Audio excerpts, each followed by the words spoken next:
You wanna fight? Kinda. Okay. How many views do you think we can get if we fight? You think I won't fight you on camera? For them? I know you'll do it for you. I do it for me. Yeah. I do it for me and my God.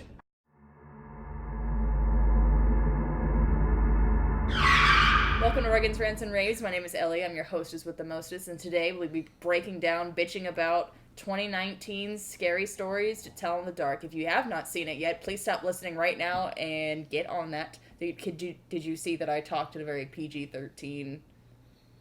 Yeah? Yeah. I guess, you get a few bitching about... You're allowed to have PG-13. one bitch in a PG-13, I think. I know you can have one fuck, and that's it. That's ours. Wow. But I think you get multiple bitches. I don't think I can go a full episode not, being my normal self. I already took our 1F. I know, and I really don't know what I'm going to be able to do about that. I tried super hard to make my little intro not, try to keep you PG-13, because I was trying to do you this one solid by creating more solids. Wow. Isn't that great? Anyways. Scary stories to tell in the dark. Trying to figure out the math on that one. Why are you yelling at me right here? If not me, then who, Ellie? We If will not now, fight. then when? We will fight. If not here, We will fight on where? camera. I will kick your ass on camera. I will do it in my Blue's Clues blanket. I don't know if I should explain the fact why I'm in a blanket, but I don't think it matters. No, let it be a mystery. Because I am an idiot. Yeah. And I feel like this should just, seal the coffin on that one. And be like, wow, she is definitely a dumbass. Look at her, dumb bitch, wearing a Blue's Clues blanket. This is a beautiful vintage Blue's Clues blanket. Vintage. But I found it at a thrift store. I think you have to be at least 40 years old to be vintage. I don't know. I really wish I could tell you what... I mean, I could tell you that this cup is vintage because I got it 5 minutes ago. I don't know. Okay. I wish I knew how this worked. You know what is Anyways, vintage? These stories. speaking of vintage, the books came out in the 80s. Isn't that exciting? Yeah, it is. Anyways, so I'm going to talk about how, so there weren't as many kids as I thought there was going to be whenever we went to go see the movie. Yeah, well, I mean, today's kids might not have the same connection to the books that, we had.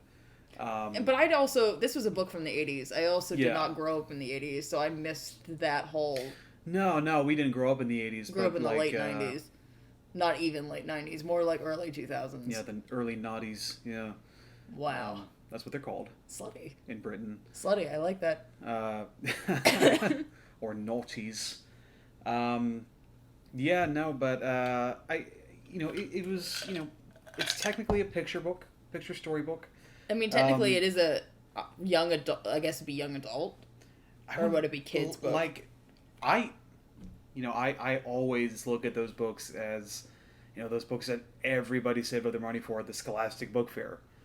So I remember seeing them in middle school. Okay, so let me tell you about Ellie's life. Okay. The first 5 years of school I had, well, kind of first 5 years of school I had, I went to Catholic school.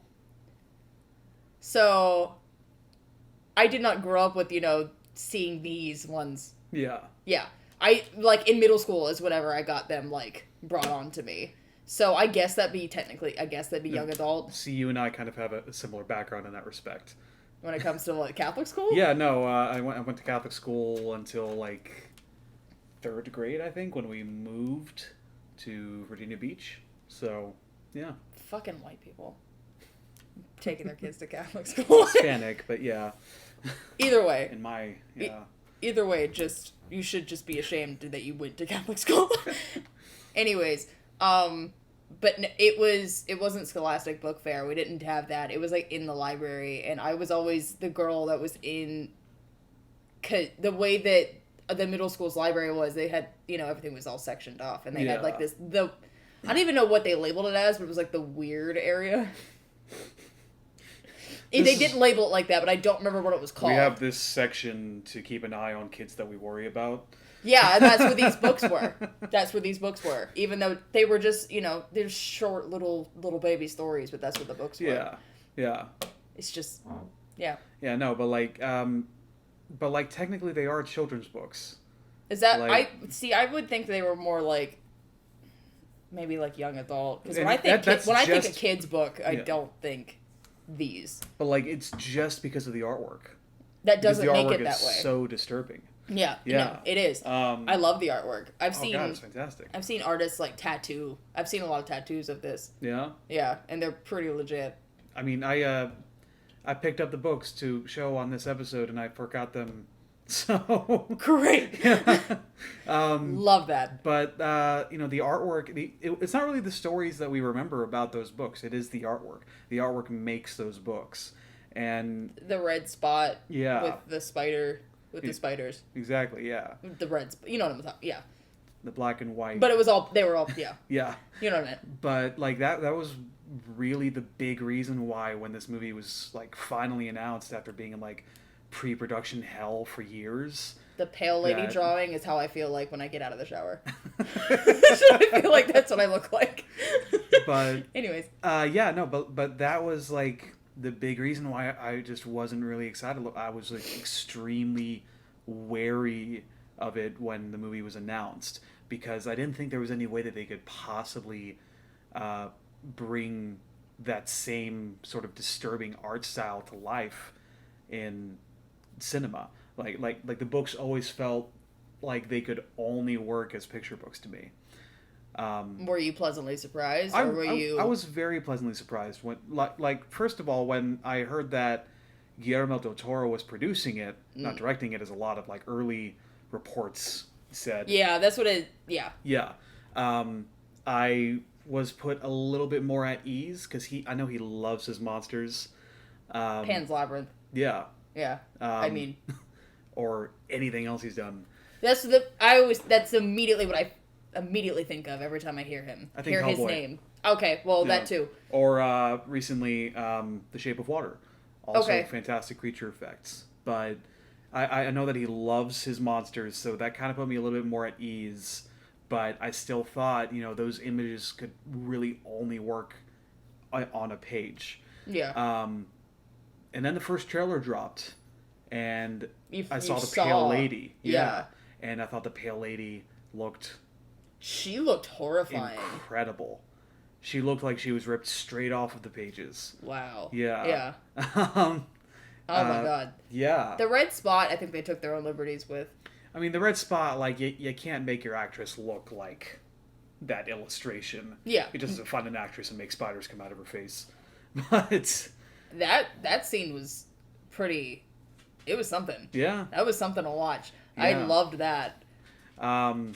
Yeah, no, that was an excellent use of body horror. Oh, yeah. It's just like, because like, you can almost feel how swollen her face is. Oh, because I have a pimple right here that Yeah. You feel it. Yeah. You feel like that ache. Yeah. I don't even know if I want to call it an ache. But it's like, a tightness. it's sensitive. Yeah. It's very sensitive. And so I'm assuming, a full-blown spider bite would not feel like, But like if there's baby spiders hatching in your face. Jesus. I don't think I feel like a pimple, though. I feel like it'd feel... Oh, I didn't even know the right way I want to say that. Like an egg. I don't know. Yeah. It just constantly sounds really expanding. gross. Yeah. And I like spiders. I'm a spider girl. But like... Oh, yeah. No. Ugh. That just sounds like a whole lot of mess that I don't want to deal with. I love some spiders. Tarantulas. Sweethearts. I had this friend, she's got a pet tarantula named Bellatrix. Cute. Just an absolute sweetheart. Cute. Got some old pictures of her just sitting on my face. It's good stuff. Cute. I love that. Yeah, but... It was the pale lady in the trailer that did get me. That was like, That made me think, okay, maybe these are the levels that were... Yeah. Oh. But I still have my reserves about the actual story adaptation, too. Like, I thought it... Like, I kind of just wanted to see an anthology film. Yeah. Where none of the stories necessarily had any connections. And you could kind of jump across, like, different timelines. Like, the thing about the books is that, like, a lot of the stories are just, like, folk tales, and like the writer would just like go out and talk to people in like really rural areas and get scary stories from them. Yeah. So like in my mind, like a lot of the stories you can't really have in a suburban setting, like what's kind of in the movie. Like it all the stories to me had this sense of isolation. Like these are people who are so far removed from civilization that weird things find them. Yeah. That's the way that I always that's the feeling I always got from the books. Was these things could only happen to you when there's some distance between you and reality. Yeah. So the movie didn't really do that. It was an anthology movie. Yeah. And I was initially kind of turned off by that when that was made clear in the first act. But yeah, and we got a lot of problems with the first act. So the movie opened pretty rough, at least in my opinion. Yeah. It was very goosebumpsy. Very goosebumpsy, which isn't necessarily Which isn't a bad thing, thing, but it wasn't something I was, I guess, expecting out of this, especially with seeing what the trailer was and seeing how the monsters were going to look and all that kind of fun stuff. I'm like, I thought we were ballsing up for like a real adult time. Yeah. We were not. Which is also fine, because like you've been making this comment for the past couple of months that there aren't a lot of kids horror. Yeah, no, like I mean, when we grew up, we had these books, we had Goosebumps, we had Are You Afraid of the Dark?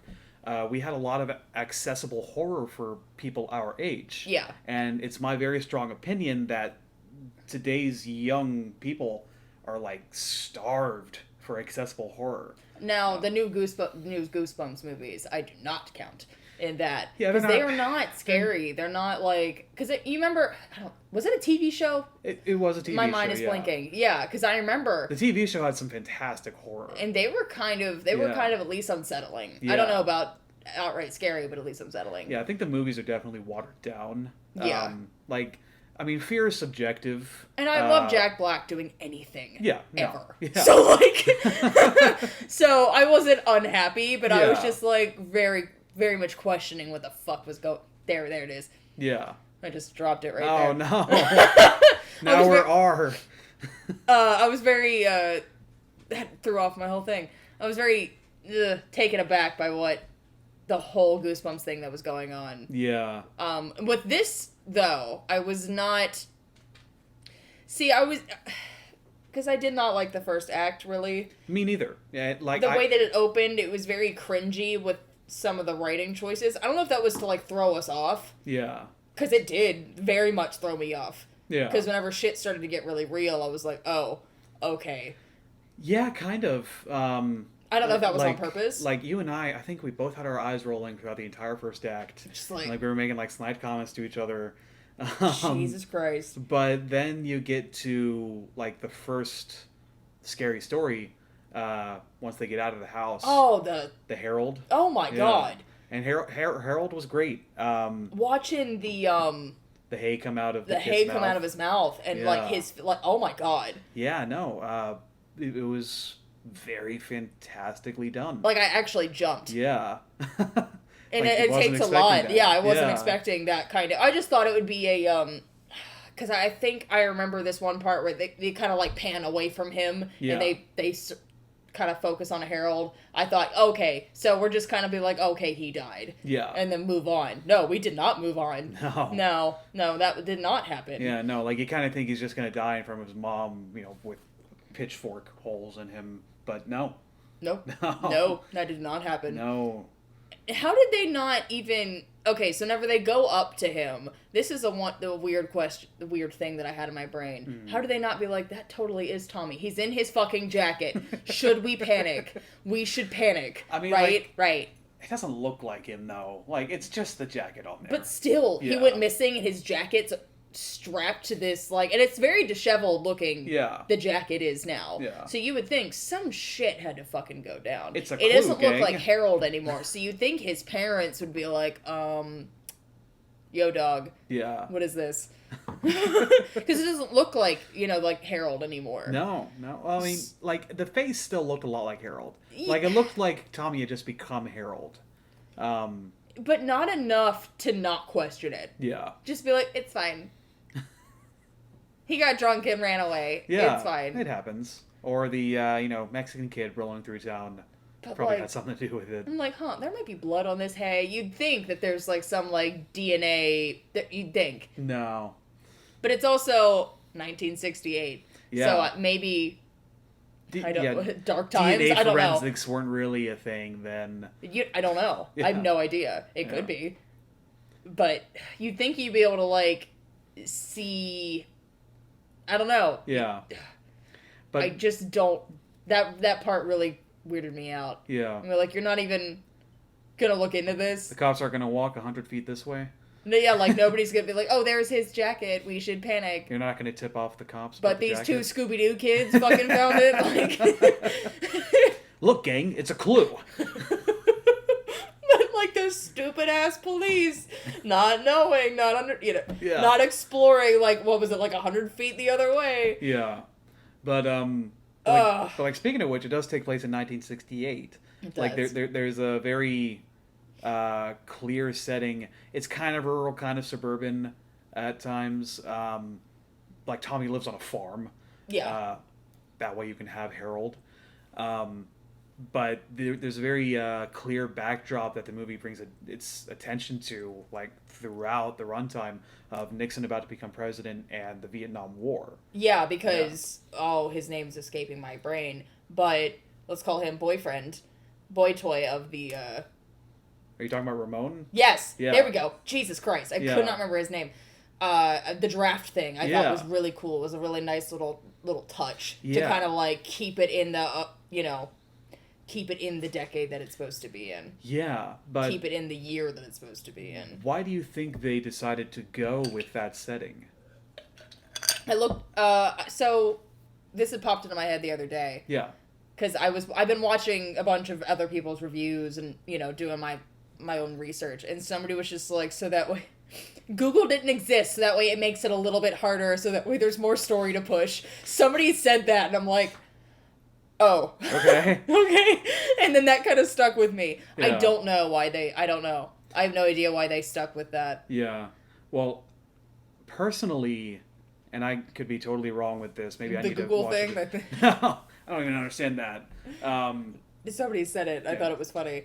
But I think it ties more into the general sense of horror. Like, a lot of horror, especially like folk horror, which is what the scary stories are based off. Hi there. He somehow made his way into here while you were speaking. I think a lot of that comes from societal fears of the time. Like, for anybody who doesn't know, the 60s were a really shitty time for America. Vietnam War. Nixon was coming in. We were at like the peak of civil rights conflicts. Didn't Kennedy get shot in the 60s too? Yeah. Yeah. So like didn't even finish his first term. Yeah. Everything was just going to shit. Also, Martin Luther King was shot in the 60s. Yeah. Bunch of fucking... Yeah. So like the civil rights are a much more subtle backdrop in this. Like there's a lot of casual racism going on, especially towards Ramon. Yeah. Hi.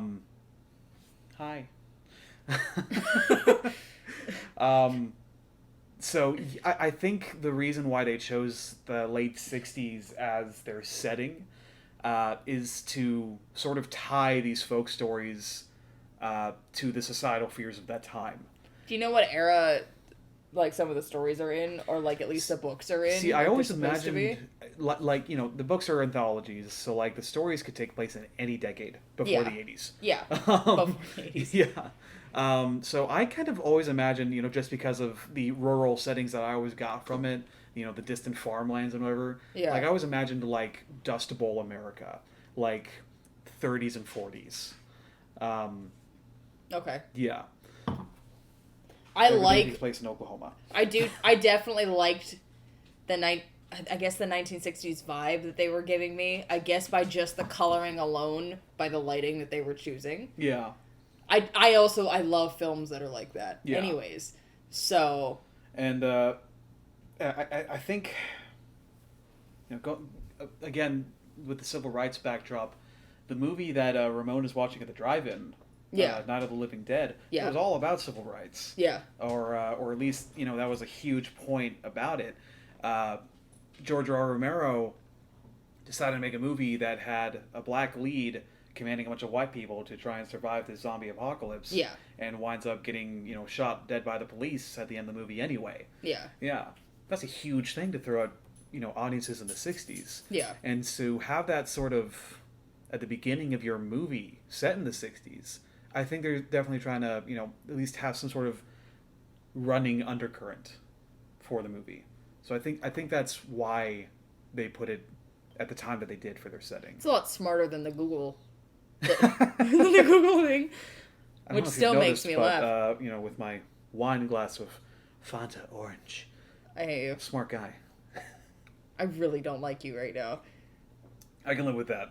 Good. Anyways, so you wish they would have done an anthology. So I also, somebody said that they should have done it like a Netflix thing. Yeah. That they should have done it like little episodes. See, that I can kind of get, but like so many of the stories, like they can just be 5-minute stories. They're like, some of them are like 2 pages. Yeah. Like, they're really little. If you want to stretch that out into like a 30-minute episode, like you're gonna get like The Hobbit. And nobody wants The Hobbit.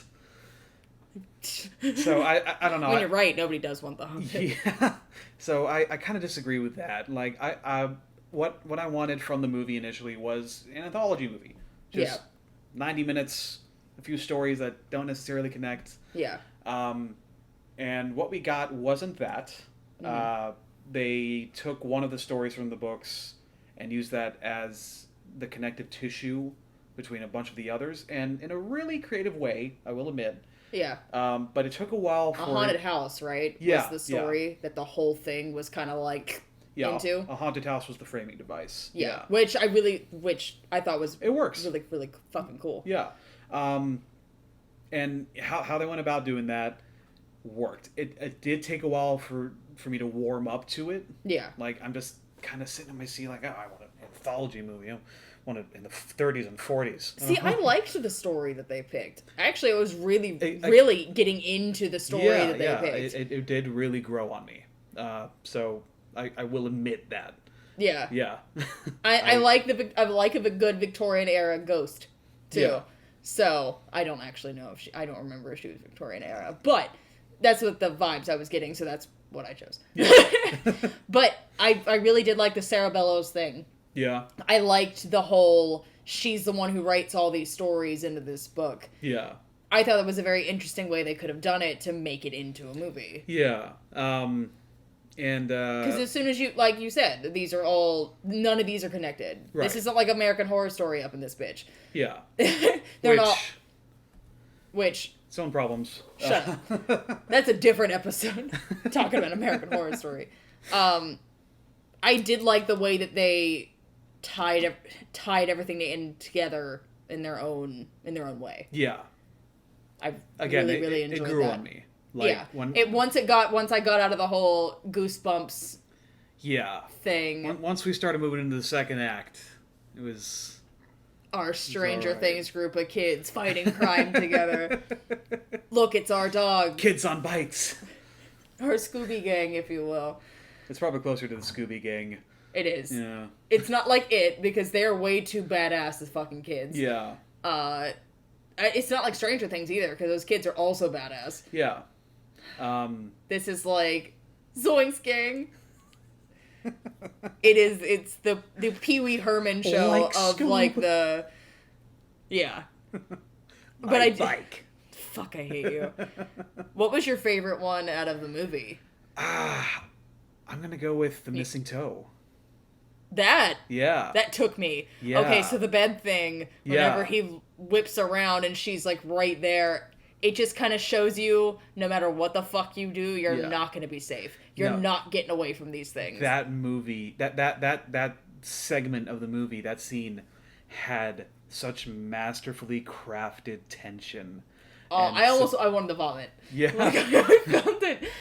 But the crunching of like the toe, like the eating. Yeah. Oh. Yeah. And then you watch it come up into the soup, and you're just sitting there, like, waiting for it to happen. Yeah, like, dude, just look down. She's telling you there's a toe in your soup. Maybe you just at least look. Yeah. And be like, no, you're fucking stupid, but at least, like, stare in there. If somebody would have told me that, I would at least look first. Yeah. Normal things that people do. Maybe just, if my friend is on the phone screaming at me to not eat anything, I probably just won't eat anything. And he was the one friend that didn't annoy me. The other friend did annoy the hell out of me. The Red Room kid? Yeah. Yeah. Did definitely annoy the shit out of me. But, like, Augie did not. Yeah. Poor Augie. I know. Rip. But that was a really fucking cool scene. Yeah, no, like the Harold scene was, like, just passable until we saw Tommy, like, turn into a scarecrow. Holy shit. Then it was like, oh, that's what we're dealing with. And he was like Michael Myers slow moving in him too. Yeah. So it was just like but he was also really, really drunk. Yeah. So I'm wondering, like, in his brain, like in Tommy's brain, like what the actual was like, what the fuck is that? Like, what the fuck is that? Like, what are you thinking about this thing being in your very, very intoxicated, trying to run away from this thing, very intoxicated. And he dropped the eggs. He never made the egg delivery either. He never did. Rip Parents Tommy. are gonna beat his ass. But, like, so that kind of set a precedent that of you're never really of not knowing what to expect at that point. Yeah. So when you get to the missing toe, which is the second adapted story, not including the overarching story of the haunted house, the kid Augie running away from the corpse and then hiding under the bed and just keeping a lookout. As soon as he started to peek up, I'm like, she's coming, because it was he was doing everything right too. Like, he was trying to get out of the window first. Yeah. And then he hid under the bed, and then when he was trying to figure out if he was in the room, he crawls out and tries to look over the bed. Yeah. And then once you see that he's done everything right, you fall into this false sense of security, and then bam! Oh. She was under the bed with him. And it's almost vomit-inducing, Yeah. like the whole. Yeah. As soon as she grabs him, it was great. Yeah. I loved that. I It- definitely loved that. I think it was the best crafted scene in the movie by far. Yeah. Like, I don't think there's any, barring the first act, which isn't bad, I just didn't like it.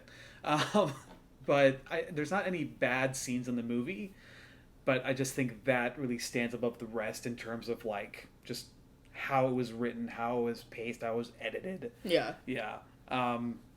So, I really like contortion. Yeah. So, whenever they're in the jail and you start hearing, like, the bones cracking and, like, I was immediately like, oh, I'm ready. Yeah. I am so ready. Because it's the Grudge thing, too. Yeah. Like, that same, like... Yeah. I don't know what you even want to call it. It's very disorienting listening to that, like, sound. Yeah. And watching somebody move their body in that kind of way. No, there's a reason why horror directors keep hiring contortionists who can do that. Yeah. It's because we're not supposed to move that way. No, we're not supposed to move that way. And so watching this corpse-like thing do that. And like very quickly, too. Like, move like a dog, almost. Like, after. And that was the second standout adaptation for me. Was Meet Tidoti Walker. One, because, like, again, it's been years since I've read these books. So like, I had a general sense. It's been about a decade. Yeah. But yeah, no. So I didn't really know what to expect. And Ramon is, like, kind of setting the scene too, like, oh, my family, told us, or my brother told me a scary campfire story, and my brother was shipped back from Vietnam in pieces.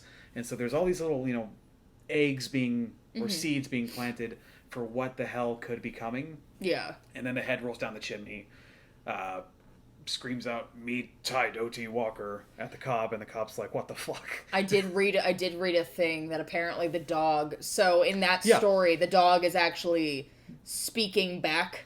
Yeah, it's like singing, like, so Meet Tidoti Walker's, like, sung down the chimney. Yeah. And the dog, like, sings it back. Yeah. Like doesn't sing those exact words back. It's like, Lee Ti-do, or something like that. So in the dog's grunts in the movie, you can kind of, it's to, like, the beat. Really? It's supposed to be. I had noticed that. That's what I read online somewhere, that it was supposed to be like that. But the big change with the dog in the movie is that in the story, in the book, the dog dies of fright when the head rolls down the chimney. And in this one, the dog just runs away. Which is great. Yeah, I love... good. We didn't have to watch a dog die. Yeah, that was awesome. I'll watch kids die any day, but... Like... As soon as you throw a dog in there, all bets are off. Yeah. I can't handle that. Yeah. I don't think anybody can handle that. You can't watch a poor bee. I Am Legend. Exactly. Which was heartbreaking. Oh, God. Now I'm not thinking about anything else other than that. Poor Will Smith. He's gone through so much. I wish Jane Smith was my son. Wow, no, but, do I not like you right now? But that segment with the jangly man, as they called him, like, really captured my curiosity a lot. Yeah. So in the days following us watching the movie, I decided to, like, look up some stuff about that actual segment and about Mitai Doti Walker, the story. Like, what does it mean? It doesn't mean anything, apparently. It's nonsense. Yeah. It's just a funky rhyme from American folklore. I think Let's start a rap group called that. Mitai Doti Walker. It'll be great. Oh yeah, that would be great. I actually don't want to do any of it. I don't want to do any of that. But if somebody else does do that, please let me be at least involved. Scott. Can I at least be the tambourine girl? Anyways. Yeah, no. So, but also, the actor that they got for that is a pretty famous contortionist. Clearly, love it. Yeah. Dream job. Wish I could. He played the Jangling Man and the corpse looking for its toe. Oh, neat. Yeah.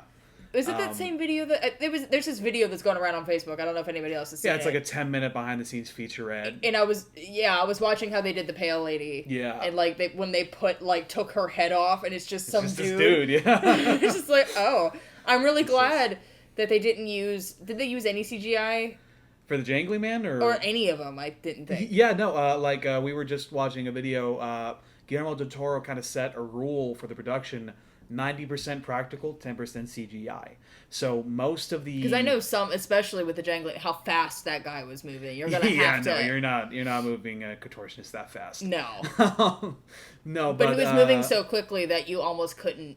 It didn't look too out of body. Like, it didn't look as bad as, say, Child's Play. Yeah. As bad as that one moment of flying through the air. Shot. It's like, ooh, and it really, really just messed up the whole movie for, just that one moment. But I didn't get that with this. No, not at all. Like, the Pale Lady looked so, because soft. It was, almost everything about the Pale Lady was practical. And I think the only digital elements were her mouth moving and her eyes blinking. Yeah. But everything else was practical. Which is... I'd rather have that than anything else, to be honest with you. Yeah. Same thing with watching the newer Star Wars movies. Mm-hmm. It's just not this. It does not have that same. Does not have that same feeling. And the new Star Wars movies, the sequel trilogy does use a lot of practical effects. It does. More so than the prequel trilogy. Ooh.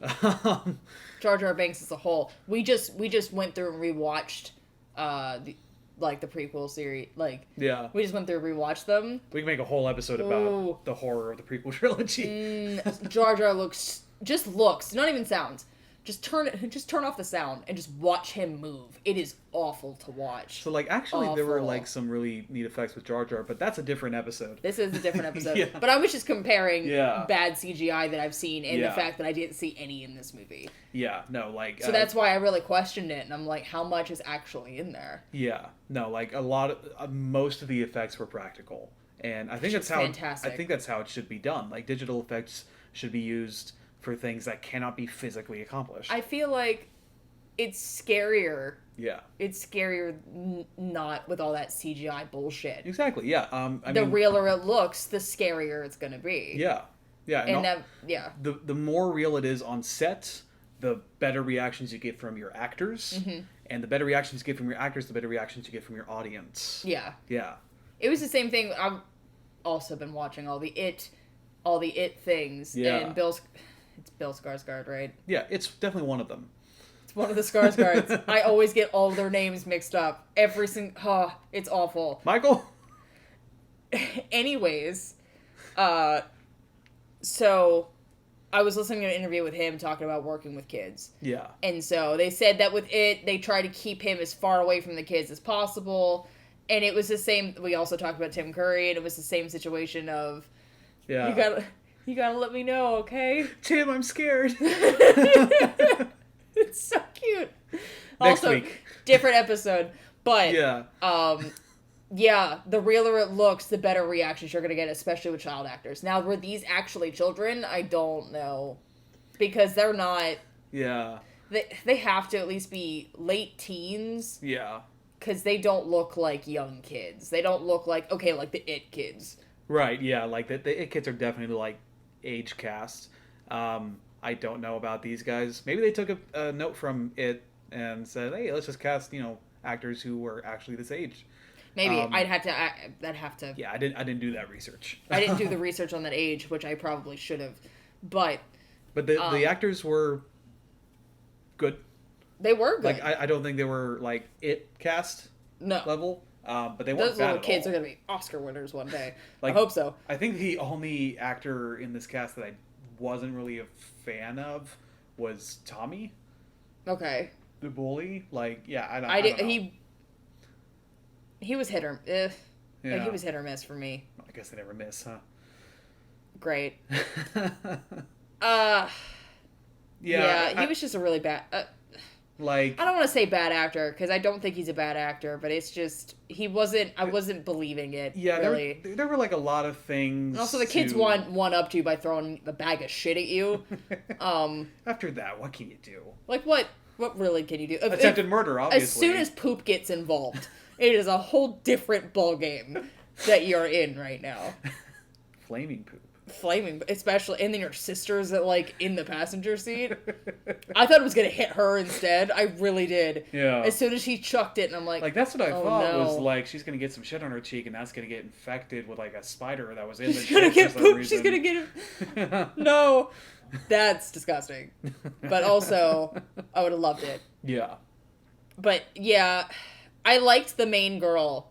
Yeah. Yeah, a lot actually. Yeah, I'm trying to remember the character's name. Nope, it's gone. Isn't that great? We're so good at this. Stella, that's her name. There we go. Because I kept on yelling, Stella! Yeah. Yeah. Okay, that's good. Yeah. But no, she was fantastic. And as for like the actual writing of her character and her arc, I loved that she was also. I would love that she was also a writer. Yeah, I love that connection between her and the ghost lady whose name I can't remember. Sarah Bellows. Sarah Bellows. That's definitely a ghost lady name. Why did I remember that one but not the Stella? Because you're a ghost lady. My dog's name's Kowalski. Like, it's from that same movie. Like, I don't... Anyways. Yeah, but I love that connection between Stella and Sarah Bellows. That they were both writers. Yeah. That they've both got some traumas that they've got to deal with. And they're both trying to get some sort of truth out there in different ways. Yeah, definitely in different ways. Yeah, and I love that connection between the two characters. That is ultimately what kind of saves the day. That's kind of what bonds them. I guess you could say bonds. It's definitely a bond, I think. Yeah. Yeah. At the very end, whenever they have that moment. Yeah, I don't think Sarah Bellows would have let anyone else say or go. If they said they were going to tell the truth. Tell Sarah Bellows' truth, like unless. But again, that was in that one story. Yeah. Was that you have to go out there and tell my truth, or else I'm gonna or else I'm gonna probably kill you. Something along those lines. That's what I thought it was. But again, it has been fuck knows how long. But Bellows made Stella prove that she was going to do that. Yeah. Prove that she could actually write the truth. Yeah. Yeah. And she did. Yeah. Yeah. Right there in her blood. Which is great. Which is metal as fuck. We should do that today. We should do that right now. Write the truth in our blood? I guess. What's your truth? Or just say fucked up shit to each other in our own blood. Just pass notes like that. Poop sock. Poop shoot lawsuit. Good. Awesome. Yeah. I'm really glad we had that moment together. So, I'm also pretty stoked they were able to keep it a PG-13. Yeah. With all the horrific images. Like there wasn't a lot of blood, there wasn't a lot of gore. The monster design was kind of, it was still pretty They disturbing. really did keep it. They kept it. I guess I want to say kid friendly, but not kid friendly. Yeah. More no, like young adult, like or like teenager. Yeah, like I don't know. I what think you they call that. I think they took the Preteen. tradition of the books. The books are kind of meant for kids. They're kind of a gateway for kids into horror. They were for me. Mm-hmm.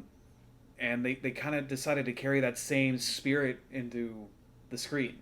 Like they kind of knew they couldn't make these stories without killing a lot of people, but there's a way that you can do that where you can still make them really scary, but still make it something that like you'll still get a lot of kids to come out and see. Yeah. Yeah. I mean, it was the same thing with the first Pirates of the Caribbean was PG-13 for Disney. Yeah. For like a Disney branded movie back then, way back then was pretty. And it was only because of the zombies. It was the way that they looked that really got it there. I don't remember cussing in this movie. It doesn't say it in there. Brief sexual references is said it got the PG-13 rating for. There's also at least one instance of racial stuff. Like, but I don't remember if it was said. It was said. Tommy called Ramon a wetback. Oh yeah. Okay. Yeah. Yeah. Yeah. And then like the good kids also had some casual racism towards Ramon. Like, hey, do you have a switchblade? You've got a switchblade, right? Because all Mexicans are supposed to have switchblades. Yeah. Yeah. So it doesn't say it in there as being a thing. Oh yeah, no, it does. Language including. Okay, yeah. Yeah. It is in there. That's what got it a PG-13 rating. Thank you, IMDb parental guide. Isn't that great? Disturbing images, also terror and violence. What was the brief sexual reference? I don't know. I was racking my brain reading that, and I'm like sexual tension between like the two. Like, was that what it was? Maybe. I don't know, but I wasn't also getting sexual tension. I got cute puppy love from the two of them. Maybe some brief sexual tension, like when she said Ramon could stay at her house, but you need to stay in the basement. But see, like I wasn't getting, climb in my underwear. Let's fall in love and read Wuthering Heights together. Oh my god! Like that's what I was getting. Yeah. I wasn't getting like, let's get it on while my dad's in the house. Like Donkey Kong. Yeah. Let's make him watch. Yeah, I don't know, but like also we did like Rocky for 4 years, so maybe yeah. So like I'm yeah really bad at this now. Yeah, Are you trying to be sexual? I hadn't noticed. Oh. You take off your clothes in front of me, and I would just have no idea that you're trying to do this. Are you into me? I'm literally in you. What? For how long? For how long have you been there?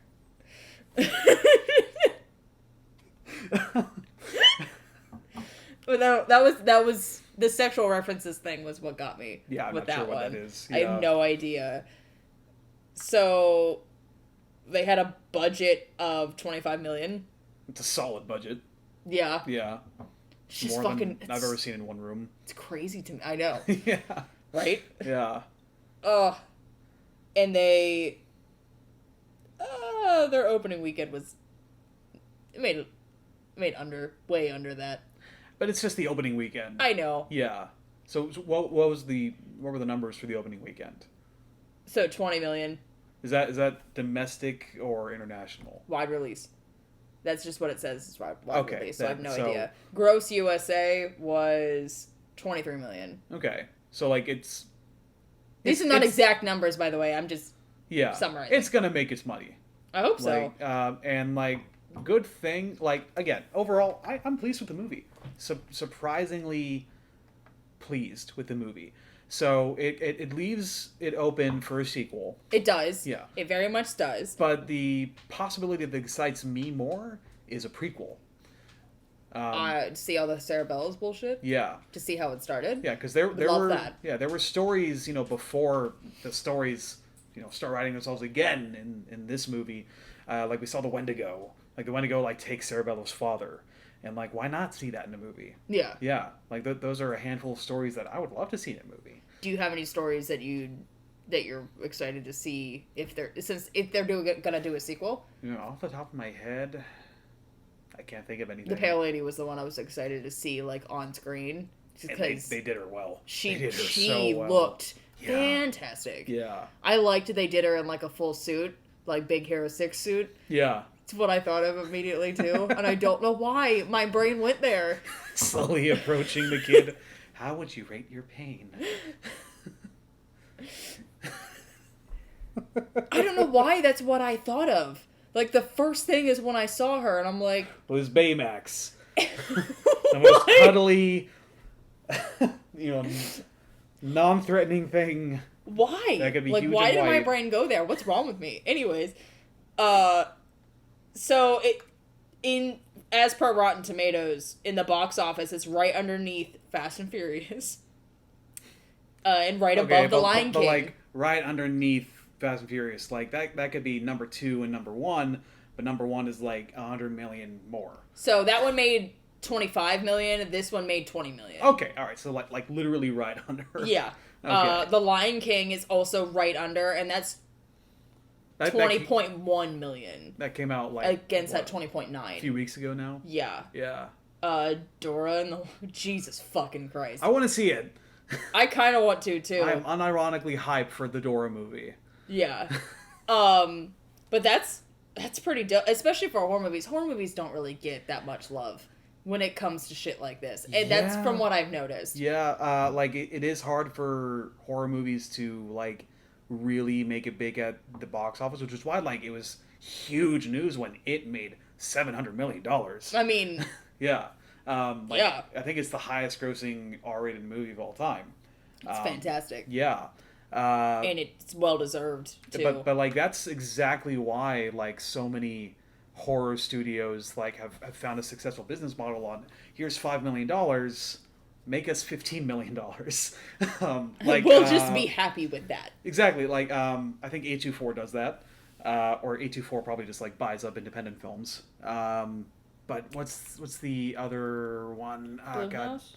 Yes, Blumhouse. That's their business model exactly. Yeah. Here's a small check, bring me a bigger check. Yeah. Yeah.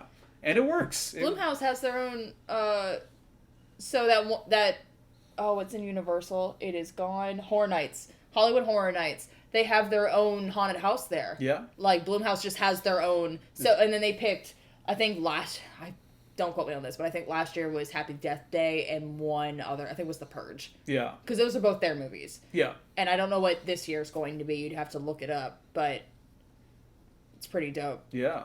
And from footage I've seen in there, they're pretty neat on the inside. I wonder if we'll get... Yeah, I wonder if they'll add this. Like, I think Blumhouse has only had, like, one flop in the past few years, and that was it was Truth or Dare. Ah. Yeah. Like... Well-deserved flop. Yeah. Well-deserved flop. Yeah. And I love Lucy... I think it's Lucy Hale. No, it's not. Yes, it is. The musician? No. Maybe? What is her name? She was in Pretty Little Liars. She was the lead in that movie. Oh, I don't know. Fuck. But I know who you're talking about. It's gone. Anyways. Yeah. That has nothing to do with what we're talking about right now. Yeah. But... Great. Yeah. Overall, I really, really enjoyed this movie. Oh yeah, I was very pleased with it by the end. I was surprised by it. Definitely, because like I said, as soon as it started, I'm like, oh shit, it's another Goosebumps. It's another Goosebumps, but they're trying hard. Yeah. Like, Goosebumps knew what it was. Yeah. They knew what they were setting up for. They knew what they were. Yeah. And so with this movie, it was like, you're taking yourself way too seriously if you're trying to be like a little Goosebumpsy. Yeah. And then it wasn't. I was completely, like, floored how, like, visually appealing it was, too, with the monsters. And again, I do like that 1960s vibe. I like the coloring. I like how they really kept it in there. Because sometimes people will be like, set and blah, blah, blah. And then you get that feeling. You don't have that feeling at all in the movie. Yeah. And then there's also movies that do it brilliantly where they don't state the year at all, but you know the exact fucking decades it is. Yeah, the set design is just that on point.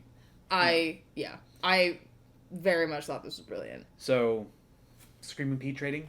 I will give it an 8 out of 10. 8 out of 10? Uh-huh. I think that's only that's it was like the first act that really doesn't bring it up up there. See, I think that first act is going to bring it down to a 7 out of 10 for me. Okay. Yeah. Again, I was very surprised by it, very pleased by it by the end, but there were just some things that I feel like they could have done a little better. Yeah, maybe. Is your pitch gonna get a lot higher too? I don't know, 'cause, I kind of wanted that anthology, but yeah, I'm pleased. I'm happy, with the You're happy with what you non-anthology got. that they Take gave me. with what you get. I know. The majority of the time, movies from books end up shitty. So I know. I'm happy that it's any good at all. Honestly, I criticize what I'm given, not what I wanted. Yeah. So, 7 out of 10. Typically, books into movies, any kind of movie, not just horror movies, Yeah. are always kind of, well, the books are better. And the books are always going to be better. Yeah. Always going to be better. Just because... And these books have endured for 30, 40 years now. Mm-hmm. Yeah. 40 years like next year, I think. So... Is that how math works? I think it's 30. I think it came out in 1980. Where am I?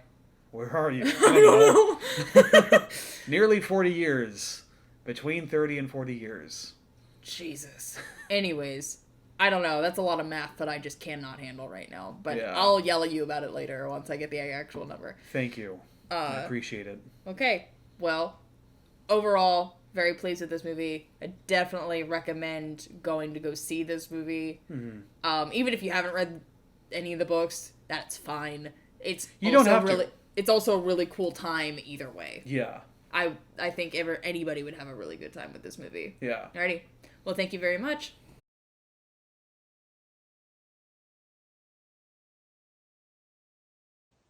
Thank you for listening to a Peaches and Scream podcast. My name is Ellie, and please make sure that you like, comment, and subscribe.